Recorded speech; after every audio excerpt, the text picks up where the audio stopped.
Former President Trump's legal team insists the Justice Department's argument for searching his Florida home was, quote, deeply flawed. Trump's lawyers argue that all of this centers around a president in possession of his own presidential records. But prosecutors have argued the sensitive records seized were not Trump's to keep. Rather, they belonged to the federal government and needed to be returned to the National Archives. Bradley Blackburn has the latest on which that includes what you can expect during a hearing scheduled for today by a federal judge.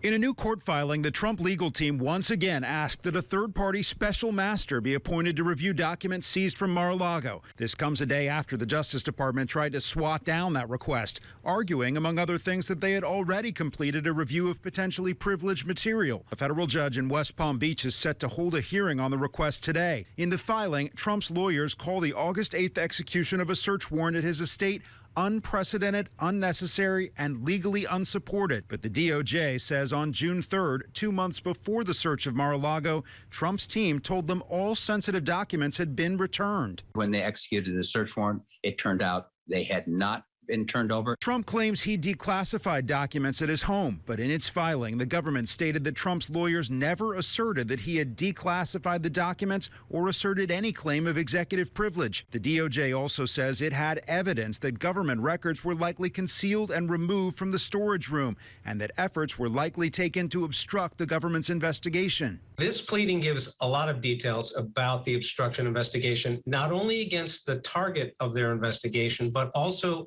as to other individuals who may have been assisting the target of their investigation. The filing also includes this redacted FBI photograph taken at Mar-a-Lago showing documents and classified cover sheets, some marked as top secret.